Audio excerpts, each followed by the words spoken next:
So, pasalamat ta sa Ginoo sa privilege nga iyang gihatag to study His Word and worship Him this morning.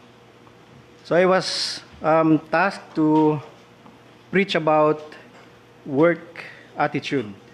So, this morning, I will talk to us about three things or three biblical principles that helps us serve and do our duty as Christians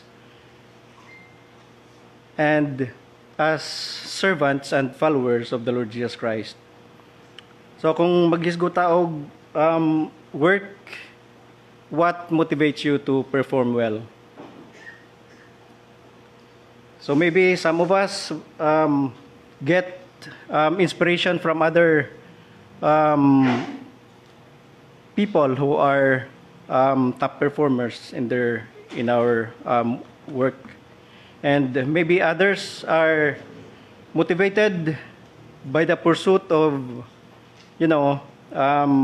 getting a higher position, knowing that excellence is key to being recognized and get the promotion. And also, some of us are driven by the promise of a year-end bonus and good salary increase. So, it is clear to us that there are many factors that can influence our performance at work, and there's nothing wrong with that. After all, we have our own personal goals that we are striving to achieve. However, so I entitled my message, Real Christian Serve with a Sincere Heart. When we say real Christian, these are born-again Christian. So as Christians, while we strive to pursue our goal, or it may be personal or career goals, we have to remember that as Christians, we must remember that our attitude toward work reflects our testimony and identity in Christ. It can either enhance or diminish our witness, and indeed, our mindset significantly influence our performance. And therefore, as believers and followers of the Lord Jesus Christ, it is essential that we align our minds with His teachings and adopt the mindset of Christ if we truly desire to honor and please God through our work. So, please open your Bible in the book of Colossians chapter 3. We'll read verses 22 to 24. I think I have it here. Okay, let's read this responsibly. I will read the verse 22. Slaves, obey your earthly masters in everything you do. Try to please them all the time, not just when they are watching you. Serve them sincerely because of your reverent fear for the Lord.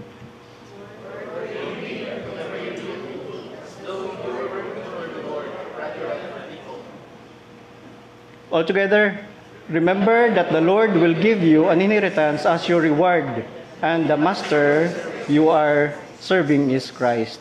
So for the context of our message, you can also read through verses 16 to 25, and also chapter 4, verse 1. So, the idea from this passage is the mark of a true born-again Christians is evident in how they relate and serve others in love that promotes peaceful and harmonious relationship. So our proposition this morning is the goal of our service as followers of Christ should be to build and cultivate a loving and harmonious relationships that reflects our new life in Christ. Let's pray. Our most gracious and loving Heavenly Father, we praise and thank you for your goodness, for your faithfulness in our lives. Thank you, Father God, for bringing us here healthy and strong. Thank you, Father, for your grace. Now, as we study your word, open the eyes of our understanding and use your servant as you talk to your people through the message of your word. This is our prayer in Jesus' name. Amen. So, the goal of our service as followers of Christ should be to build and cultivate a loving and harmonious relationship that reflects our new life in Christ. And this is the mindset and lifestyle that should define us as believers of the Lord. And those who have been made new in Christ Jesus, because Christians are called to live in a way that reveals our new identity in Christ, making His transforming power visible through the lives we lead and the love we share. So the lives we lead means our actions, our choices, and our relation to others. The message of the gospel becomes truly powerful and effective when believers intentionally build relationships that is rooted in love, peace, and harmony.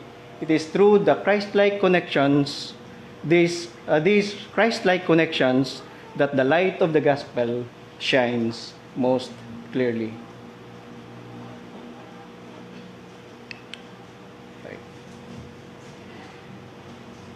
So, Apostle Paul said in chapter 3, verse 1, "Since you have been raised to new life with Christ, set your sights on the realities of heaven, where Christ sits in the place of honor at God's right hand.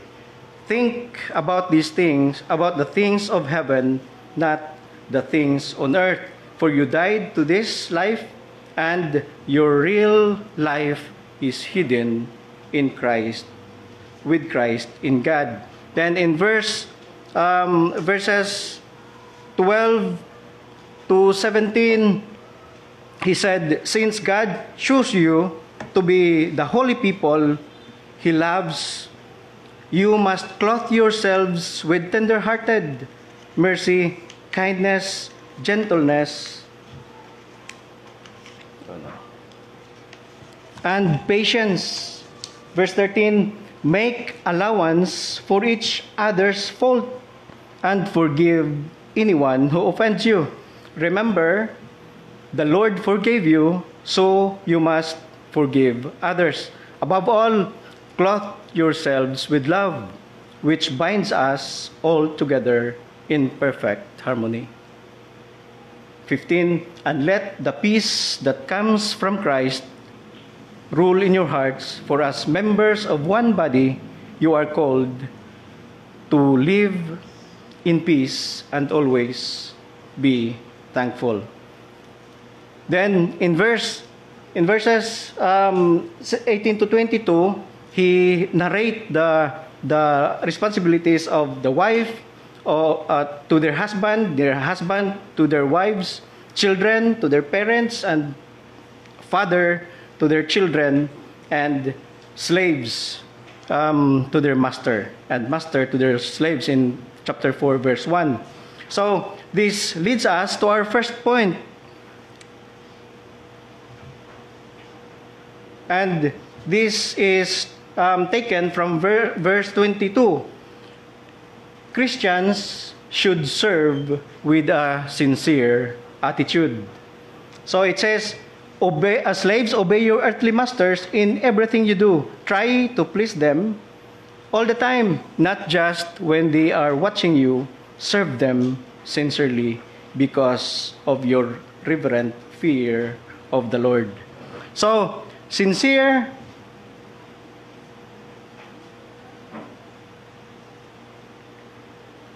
wala ko mabutang, sorry. Dede. A sincere attitude refers to an approach characterized by genuine, honest, and heartfelt intentions. It involves being authentic, transparent, and earnest in one's action and interactions without pretense or deceit. This kind of attitude is marked by a true commitment to one's value and deep sense of integrity. So that is a sincere attitude.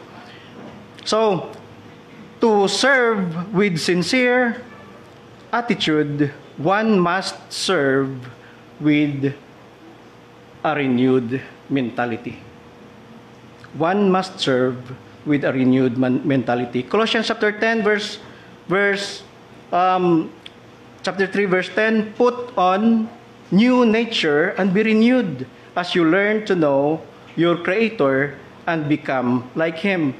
In this new life, it doesn't matter if you are Jew or Gentile, circumcised or uncircumcised, barbaric or uncivilized, slave or free. It doesn't matter. You have to live your new life in Christ. He said, Christ is all that matters and He lives in all of us. This means that we render our service with a transformed mentality as a born-again person. Our mindset and behavior should reflect the newness of our life in Christ, putting away the old way of thinking that leads to sinful actions like sexual immorality, impurity, lust, evil desires, greediness, idolatry, and anger. He said in verse 7 of chapter 3, you used to do these things when your life was still part of this world, but now is the time to get rid of anger, rage, malicious behavior, slander, and dirty language. Don't lie to each other, for you have stripped off your old sinful nature and all its wicked deeds. So when you are frustrated in your workplace because of your perhaps peers, because of your managers, how are you treating them? How do you respond to them? So Colossians chapter 3, verse 1, since you have been raised to new life with Christ, set your sight on the realities of heaven, where Christ sits in a place of honor at God's right hand. Think about these things of heaven, not the things of the earth, for you died to this life, and your life is hidden with Christ.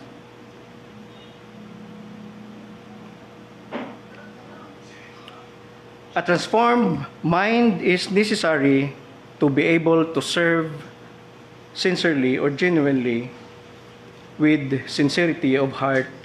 That is how Christian should strive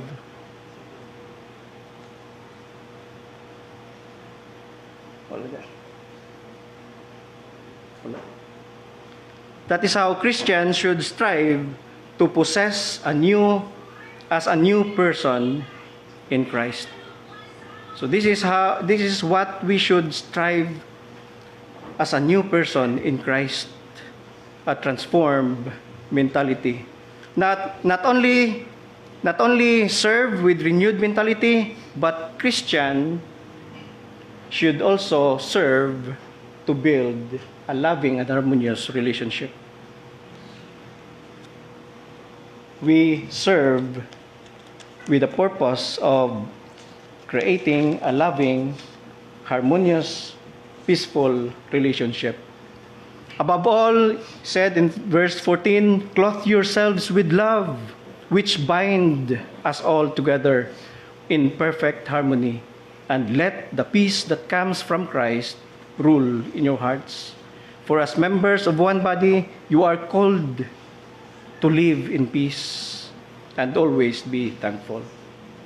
Here, Paul was telling the believers that as a person with a new nature, you must build and cultivate a loving and peaceful relationship. That's why, in verse 22, he said, wives must serve their husband by submitting themselves to their own husbands out of respect for their position as the head and protector of the family. Then husbands are to serve their wives by being affectionate and sympathetic with their own wives, loving them selflessly, always seeking what is best for them. Then he said, children must serve their parents by obeying them in all things, with respect, for this attitude of respect and obedience is will pleasing to the Lord. Then father must serve their children by cultivating a loving relationship with their children, not provoking them to anger by being unreasonable and indifferent with them, treating the children tenderly with loving kindness, so they will not lose heart and become discouraged or unmotivated with their broken spirit. Then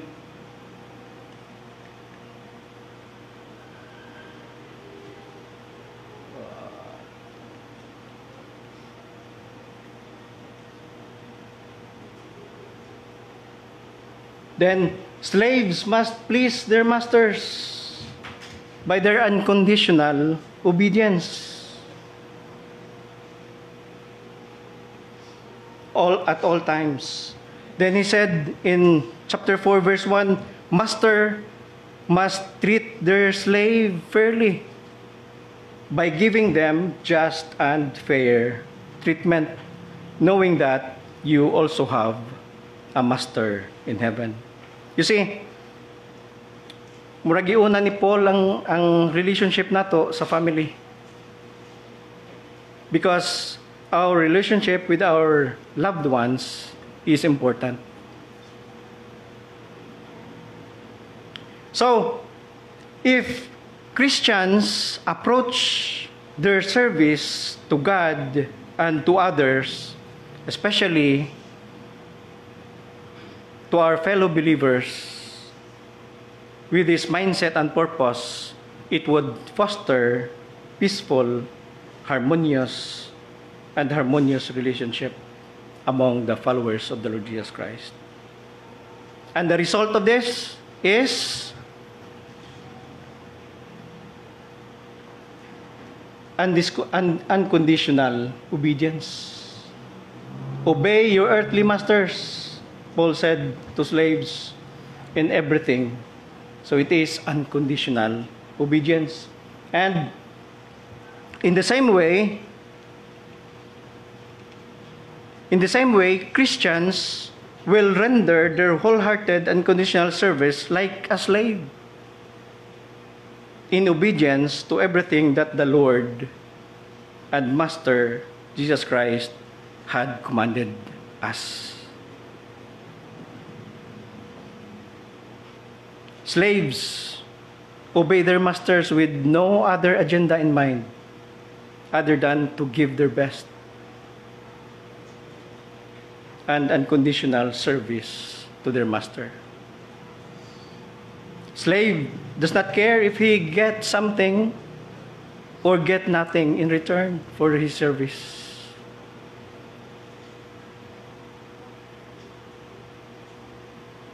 Money, recognition, praise, and applause from their master is not his primary concern. The slave's concern is mainly to obey and please his master. And this should be our mindset as servants of the Lord Jesus Christ. We obey to please our master, not for the things that we get from him.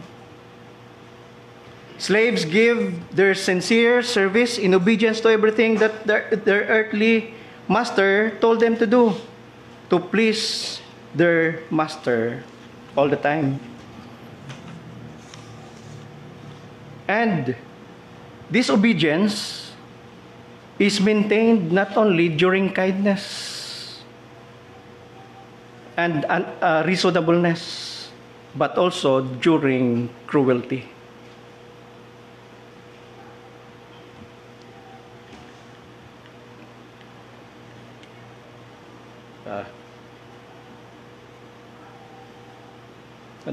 Sorry.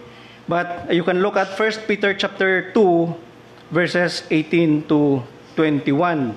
So, service that is done conditionally for selfish gain only leads to frustration. When promotion, salary, recognition, and even the praise of the people whom you serve do not come as you expected it, you will only gain disappointment. That lead to discouragement and other kind of troubles, as resentment and anger will fill your heart and mind. But when service done with unconditional obedience, it leads to the exercise of patience and contentment until good behavior and faithful service will be recognized and be rewarded. It also results in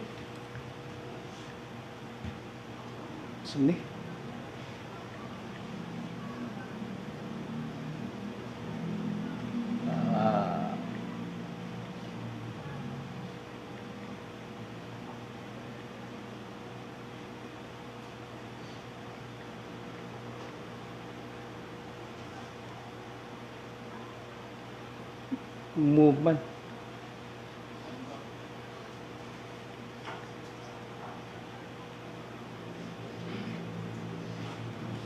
So it will also result in honest service even when no one is watching. Verse 22, slaves, obey your earthly masters in everything you do. Try to please them all the time, not just when they are watching. So honest service, so it will result to honest service even when no one is watching. Pretentious obedience leads a person to nowhere. When our service is insincere, it eventually reveals flaws in our character that breeds distrust and damages our relationship, not only with those who we currently serve, but also with those who we may serve in the future.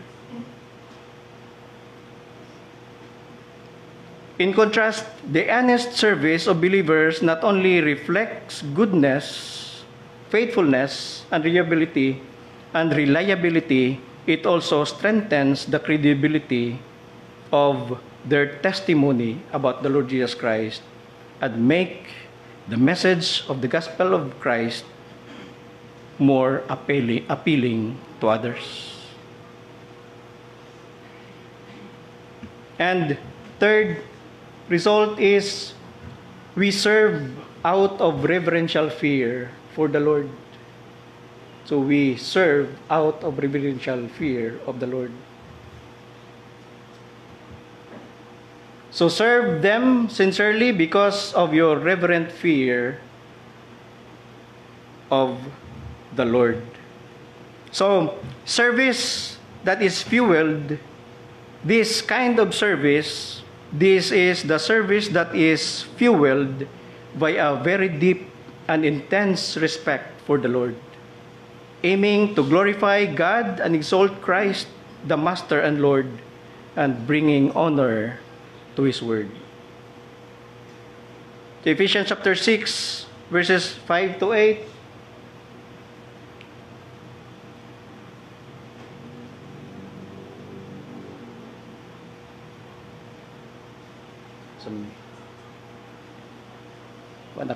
Sorry.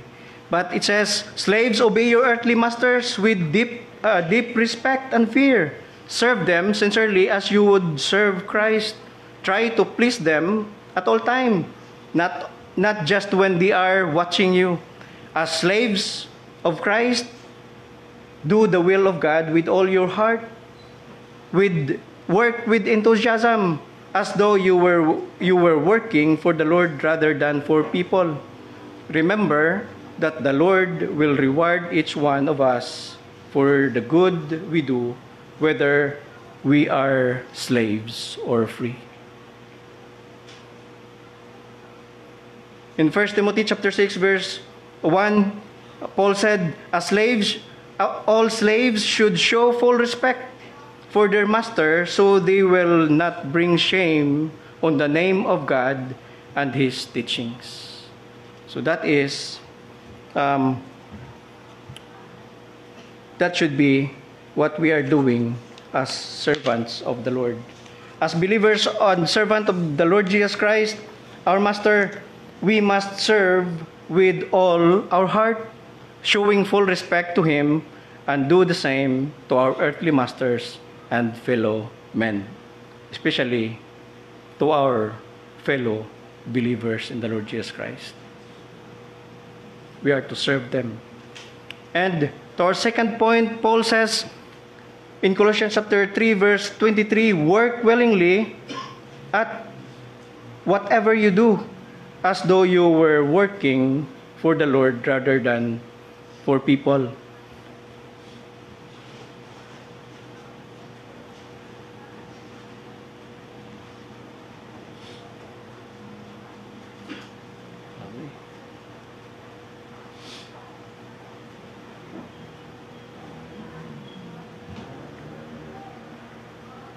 Ang slide.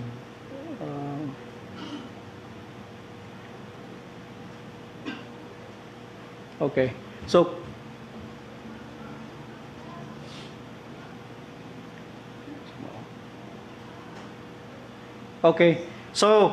for our second point, sincere and heartfelt service should be given only to the Lord. Sincere and heartfelt service should be given only to the Lord. In verse 23, "Work willingly at whatever you do, as though you were working for the Lord rather than for people." Paul said in Galatians chapter 10, "Obviously, I am not trying to win the approval of people, but of God. If pleasing people were my goal, I would not be Christ's servant."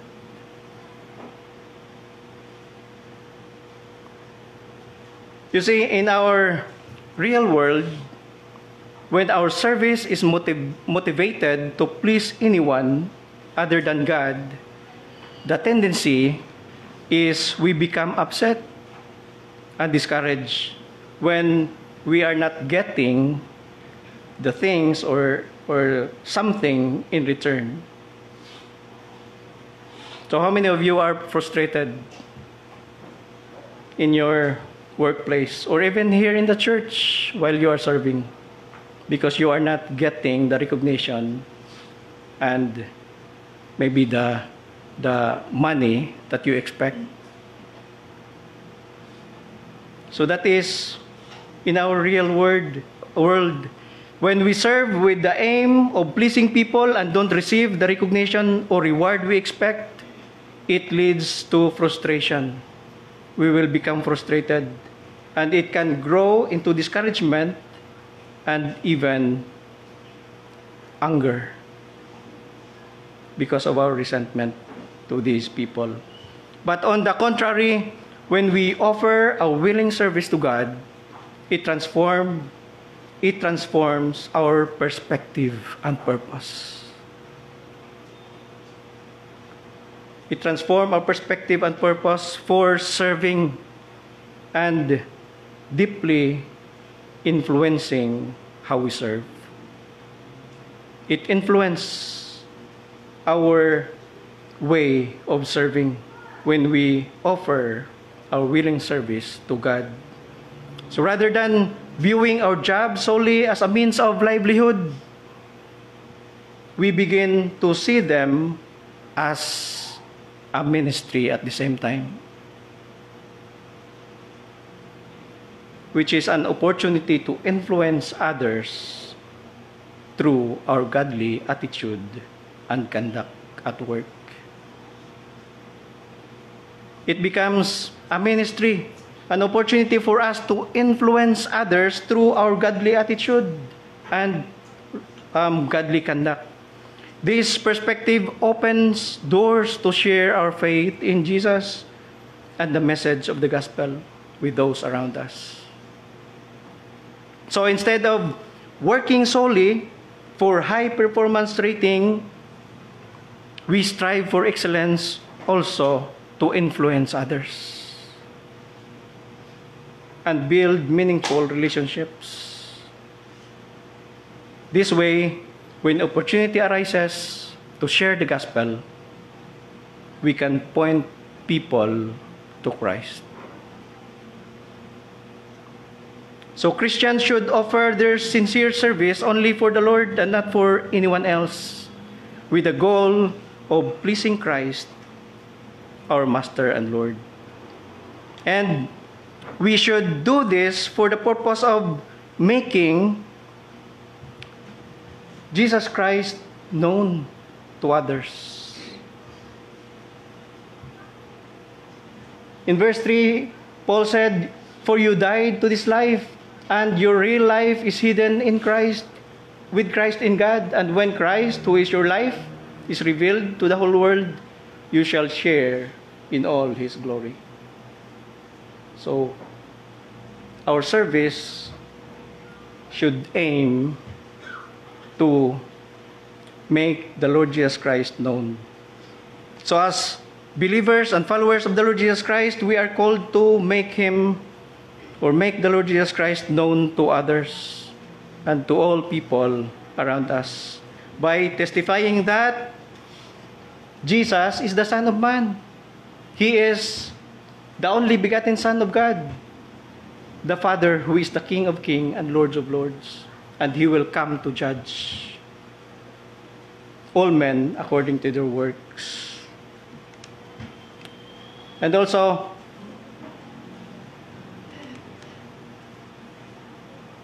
make Jesus testify that Jesus is the way, the truth, and the life.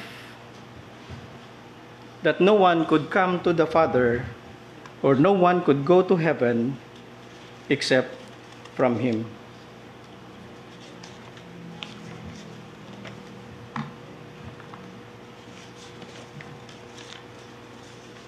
Then we testify that Jesus is the Savior of the world.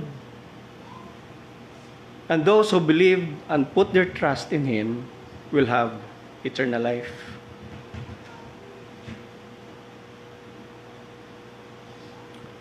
In Colossians chapter 3,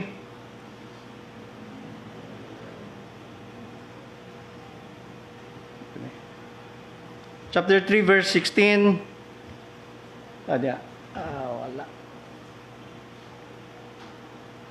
3 verse 16, Paul said, "Let the message about Christ in all its richness fill your lives. Teach and counsel each other with all wisdom He gives.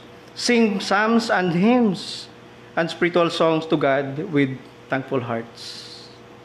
So we are to proclaim Jesus.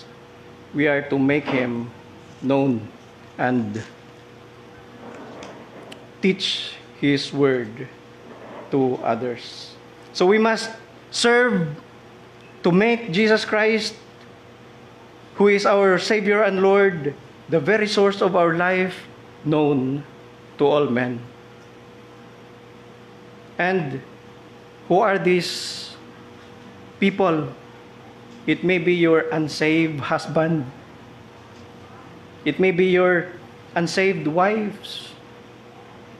children, parents, grandparents, relative, and friends. So we are to point them to the Lord for salvation. And secondly, we serve to honor and represent Christ. Whatever you do or say, do it as a representative of the Lord Jesus Christ. Jesus, giving thanks through Him to God the Father. And He also said, so whether you eat or drink or whatever you do, do it all for the glory of God.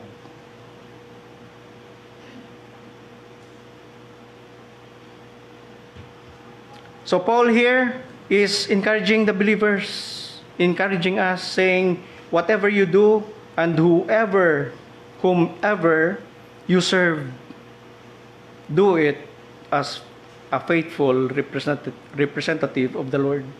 Serve with heart full of gratitude to God for the privilege given to serve.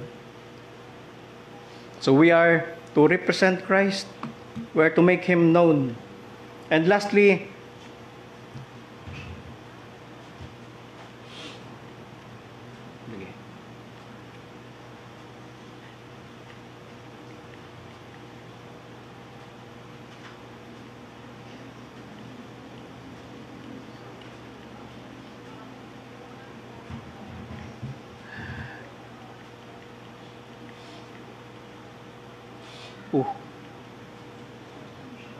diniganahan siya na ako da. Okay, lastly,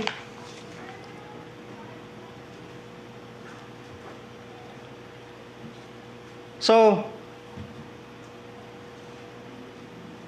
we serve with a sincere attitude, and we should give our sincere and heartfelt service to the Lord only, and the result of this is Christ rewards those who sincerely serve Him. Paul said in verse 24, remember that the Lord will give you an inheritance as your reward, and that the master you are serving is Christ.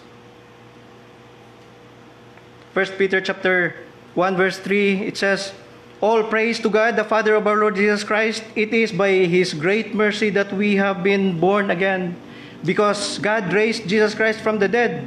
Now we live with great expectation, and we have a priceless inheritance, an inheritance that is kept in heaven for you, pure and undefiled, beyond the reach of change and decay. So those who are serving the Lord will be rewarded, and they will receive eternal life. 1 Corinthians chapter 15 verse 58, so my dear brothers and sisters, be strong and immovable, always work enthusiastically for the Lord, for you know that nothing you do for the Lord is ever useless.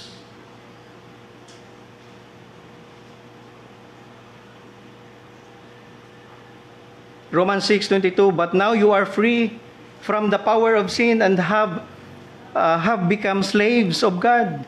Now you do those things that lead to holiness and result in eternal life.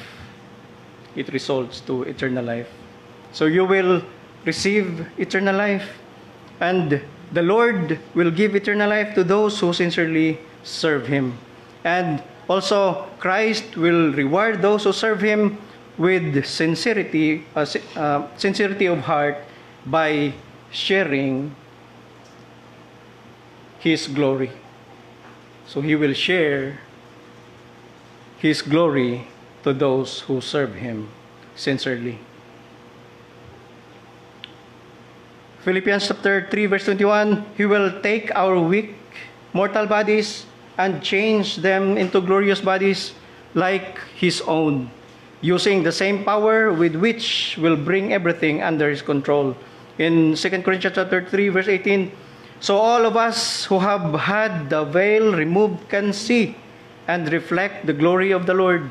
And the Lord, who is the Spirit, makes us more and more like Him as we are changed into His glorious image. What an incredible honor it is for us to share Christ's glory in heaven. Physical sickness, discomfort, because of physical pain, sorrow, heartaches, troubles in life, all will be gone. And this is the true rest in peace. Not the rest in peace nga kanunay na ito makita sa Facebook. Instead, we will enjoy a life overflowing with joy and pleasures forevermore. So this is the reward of serving the Lord Jesus Christ. Yet, we always take our service for the Lord lightly.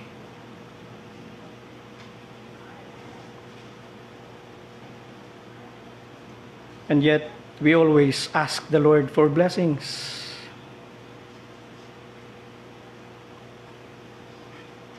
Himo na lang natong genie ang Ginoo. But our service, how are we doing? So, Christians are to render their service with sincere attitude. And to do this, Christians must serve with a renewed mentality. And serve to build a loving and peaceful and harmonious relationship. Sincere Christians must also render their sincere and heartfelt service to the Lord only and not to man, for the purpose of pleasing Him and to make Him known. And we also serve to represent Him and give honor to His name. And He will give us the reward we and so deserve.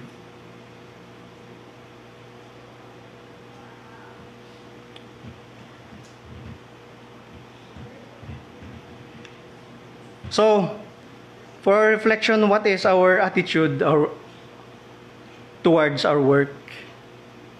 Or even in our ministry, if we are involved in any ministry here in the church, do we see it, our secular job, as only a means of livelihood?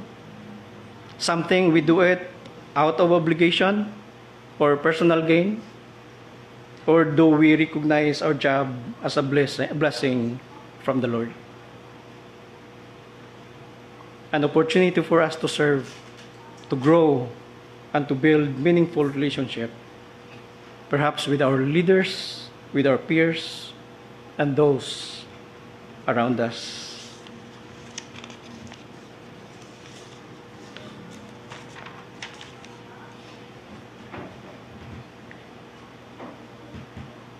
So, only we and God truly knows how we approach our work and how we relate to others, especially to our fellow believers in Christ. God alone sees our heart, but the one thing is certain, He will hold us accountable if we neglect His will in how we serve Him and others, particularly when we know what He expects of us. So God's will for us, Christians, as Christians, believers and followers of the Lord Jesus Christ, is to imitate Christ. We are to follow His example in serving the Father with complete humility and total submission. relating to the people with gentleness, patience, humility, and love, drawing people to God through faith in Him by sharing the gospel. So we are to imitate Christ. Paul said in verses 12 to 15 of Colossians chapter 3, since God chose you to be the holy people He loves, you must clothe yourselves with tender-hearted mercy, kindness, humility, gentleness, and patience. Make allowance for each other's faults and forgive anyone who offends you. Remember, the Lord forgave you, so you must forgive others. This is how we should relate to each other. Above all, clothe yourselves with love, which binds us all together in perfect harmony. And let the peace that comes from Christ rule in your hearts. For as members of one body, you are called to live in peace and always be thankful. So, our service becomes truly pleasing, acceptable, and effective only when it is done according to God's will. Otherwise, no matter how much effort we invest or how many works we accomplish, they will not be useful for the advancement of the kingdom of God here on earth. So as followers of the Lord Jesus Christ, we are called to serve with a renewed attitude, following Christ's example and making our new life in Him visible. Our goal is to create opportunities to build meaningful relationships and inspire others to come to know Christ as their Savior. When we do, the Lord surely be pleased with our lives and will use us to bless others, opening even more opportunities for us to serve Him. And who would want to serve the King of Kings and Lord of Lords, the Creator of heaven, the very source of our strength and of our lives? Only fools will refuse, will turn away from such an incredible privilege and honor. Let us pray. Father God, we thank you for your word. May this leave rooms in our hearts and mind, and may you will sustain us with your grace to be able to live by this with the purpose of honoring you and representing you to others, for the purpose of building and cultivating relationship that is loving, that is harmonious, and that is peaceful, especially with our dealings and relationship with our fellow believers. We thank you, Lord, for your word. We give you the glory, honor, and thanksgiving, all the praises. In Jesus' name, amen.